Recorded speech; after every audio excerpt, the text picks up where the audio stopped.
Good morning, guys. It is February 10th. 2 more days till Deadpool comes out. Yay! I'm excited. I'm going to apologize right now in case my camera falls. My windshield is frozen again, and the mount is having a hard time staying there. I really wish I could actually, get one of the exhaust mounts. Because this thing came with an exhaust mount that you can actually clip it in, but my exhausts aren't traditional shaped. Everything in the Mini Cooper is round, including these exhausts, so yeah, it's not conventional. Conventional stuff isn't like to work in this car. So, oh well. Anyway, happy hump day, everybody. It is officially Wednesday, in Canada anyway, so yay. Hopefully you guys are excited for the upcoming weekend. I know I am, mostly because Friday means Deadpool, but that's pretty much where my excitement kind of ends for the weekend. I still have to go to work, I still have to do some painting, I still have stuff to get done. But anyway, you guys don't want to hear me ramble about that, you want to hear me read comments. So here we go. First comment is from Jim White. I'm assuming this is supposed to be if you were to collect a new army for any system you don't currently play, which army and system would it be? If it's for an army I don't have, for a system I don't play. For a system I don't play. It would probably be Speed Circuit for Relic Knights, just because I have played it, I like the look of them, but I don't play the game, so I'd probably collect some Speed Circuit for Relic Knights. If I was to collect an army for a system that I already do play that I don't have, it would be...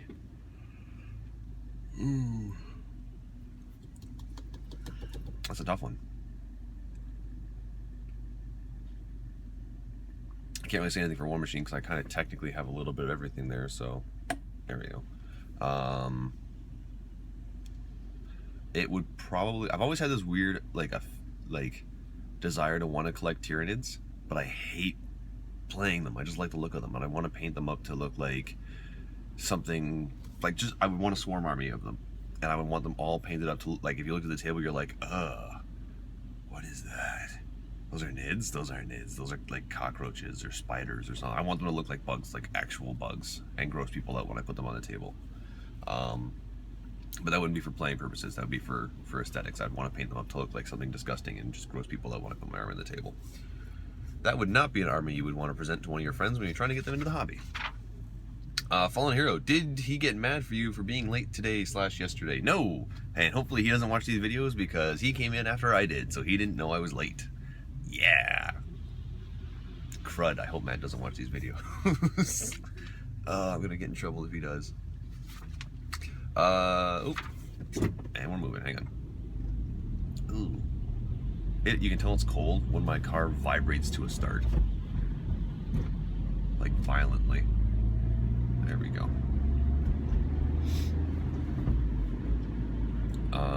The light is green. Why are you braking?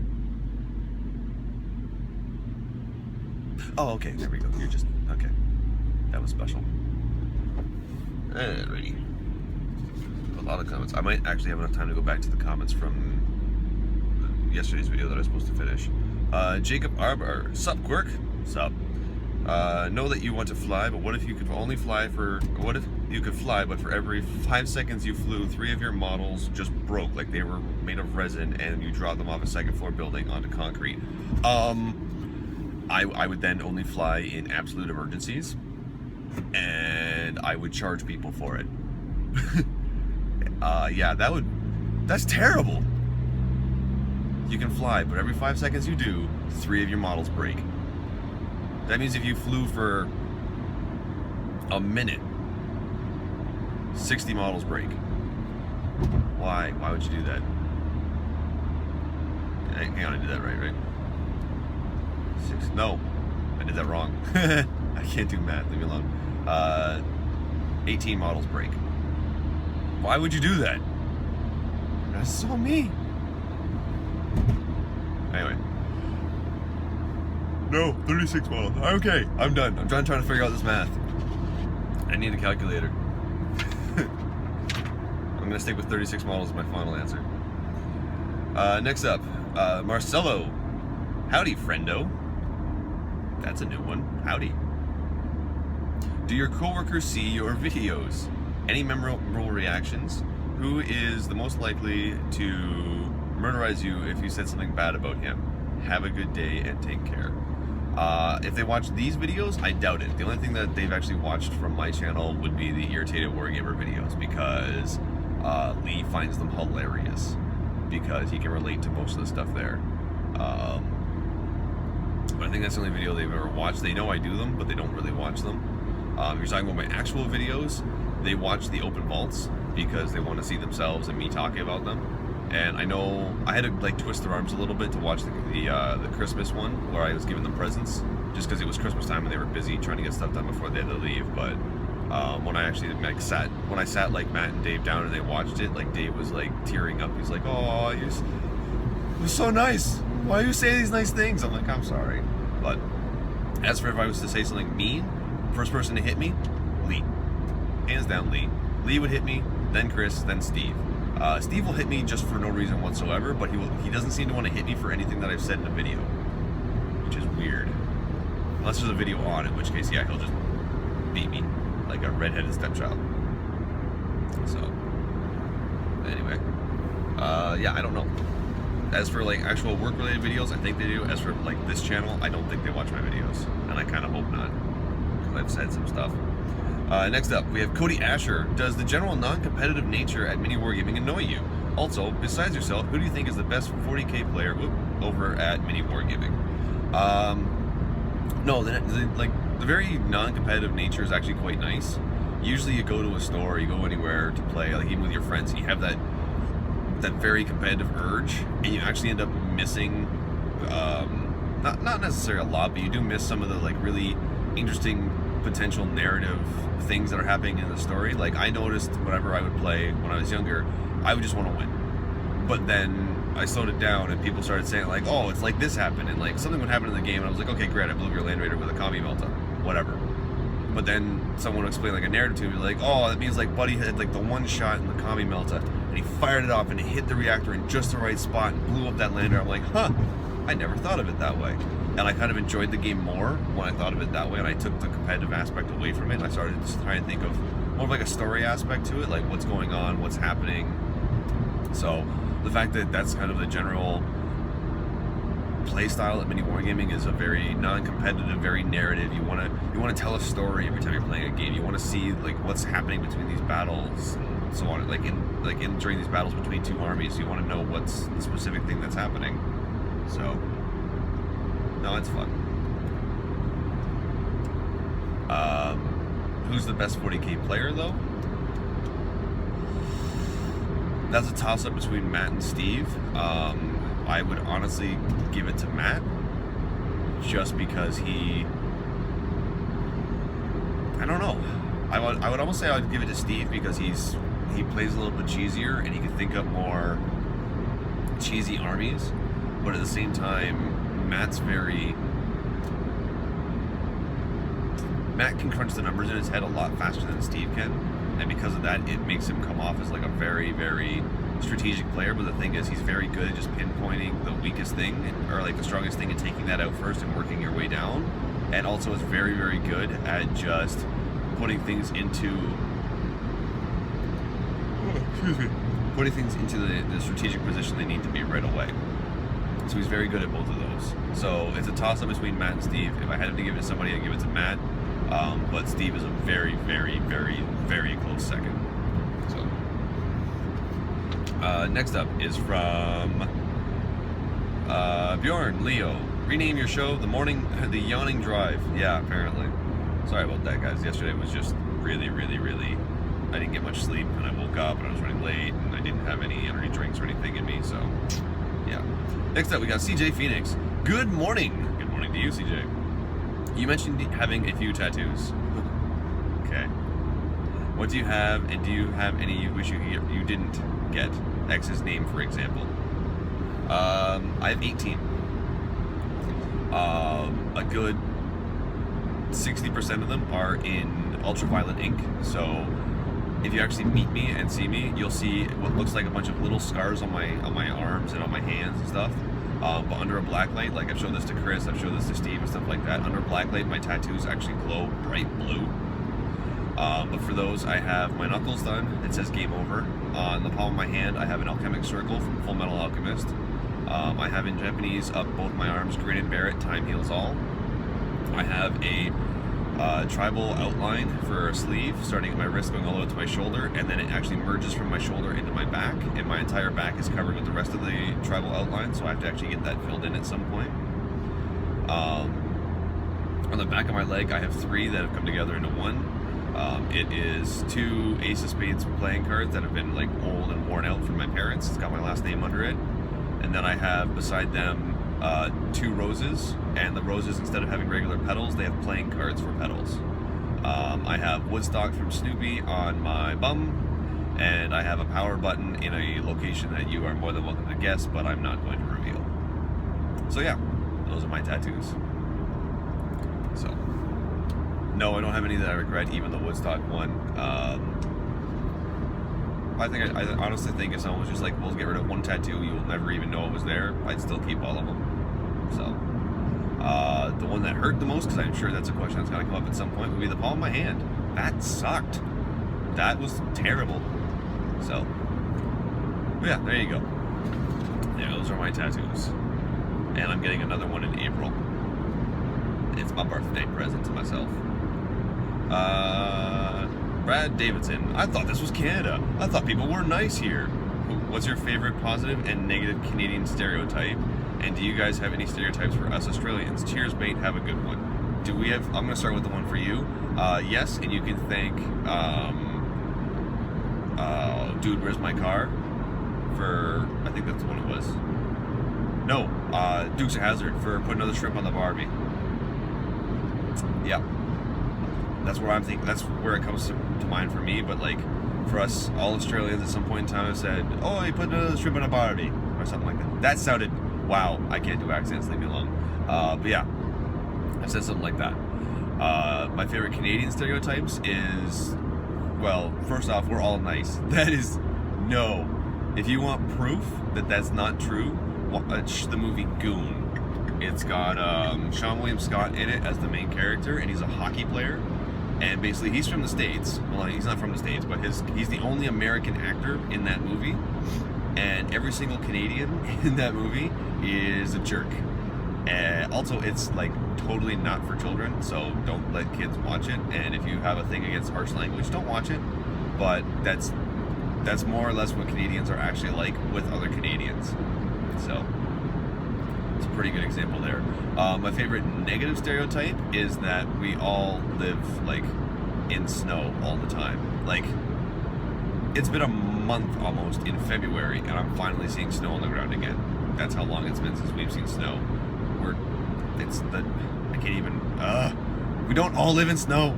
So, oh, and living in Niagara Falls, this isn't a Canadian stereotype, this is just a Niagara Falls one. We don't turn the falls off. It's not like an on-off switch that you can turn the, like, Niagara Falls and it stops flowing, you see a cliff. Tourists. Yeah, that was a thing that came up a while when I was working in Niagara Falls. People walk up to me and be like, "Hey, what time does the do they turn the falls off? They don't let it run all the time, do they? Because that's a lot of water." And we're like, "Yes, it's a waterfall. It kind of keeps going all the time." So yeah, people would think that we can actually turn it off because there was one time a long time ago when there was like an actual dam that got built in and put to place so they could actually do some construction underneath to try and fix the hydro stuff, like the hydro wires, stuff like that. That took like months to stop the falls and was only like a temporary fix. So, yeah, just saying. Alright, next up. Bjorn Leo, what is your favorite fruit? My favorite fruit? Probably apples. And, well... And lastly, Bjorn, my superpower would be teleportation so I could come to Sweden, or come from Sweden to play you. Awesome. That would be... Teleportation would be cool. I feel like that would be a gross underuse of your power. So, okay. Well, with that being said, I still have the comments from yesterday that I didn't get to, because I still think I have one more.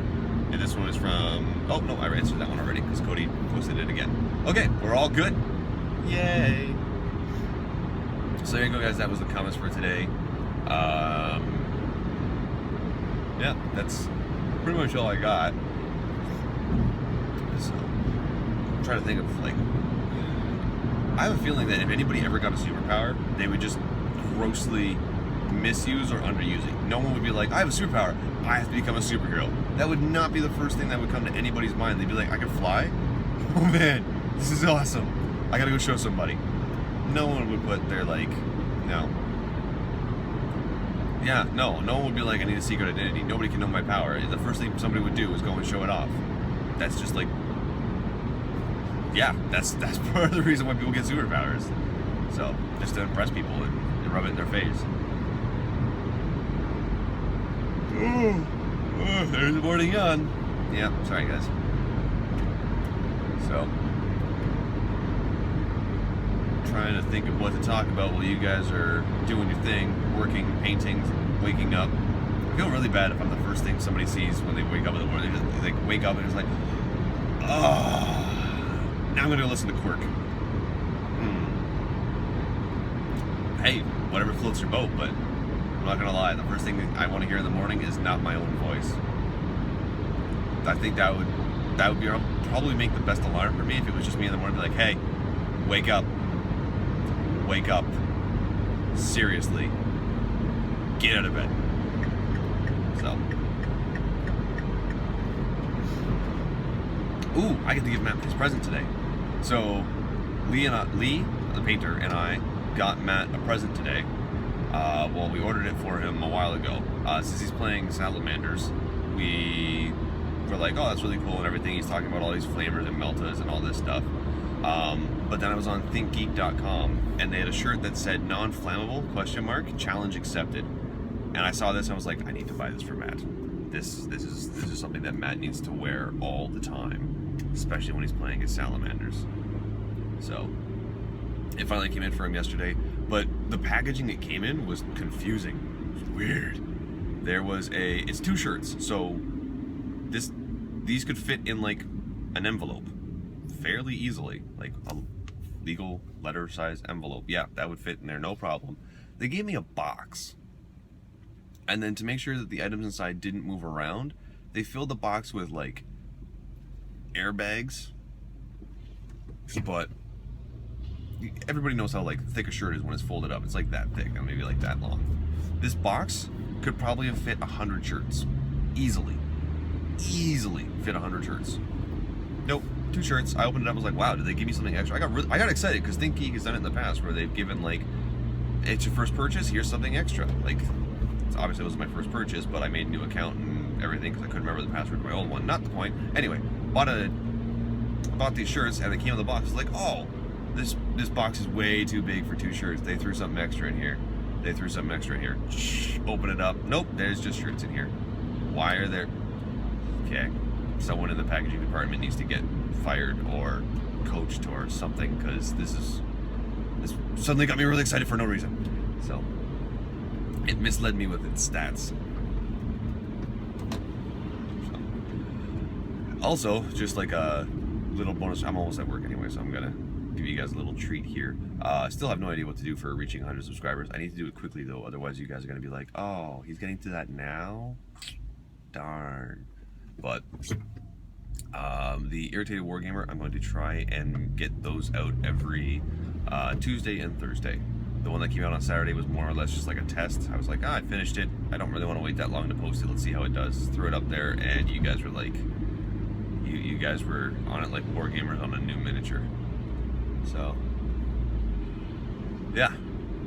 But I'm going to try and get those out every Tuesday and Thursday. So Tuesdays is up already. If you haven't checked it out, I recommend doing that. It is how to get your friends into wargaming. Definitely worth a good little laugh there. And tomorrow's is probably going to be me just ranting about something. Hardcore. I need something to rant about. I feel like it won't be that difficult for me to find something to be passionately angry about. But I'm going to try and cut in front of this car. Suck it! There we go. Anyway, I'm officially at work, guys, so hopefully you guys enjoyed this morning's drive. Have yourself a wonderful Wednesday, and be sure to leave a comment if you want me to answer your question or just read your comment out loud. Also, don't forget to subscribe, like, and share this video so that other people who like yourself can enjoy it. And I will see you tomorrow. Bye!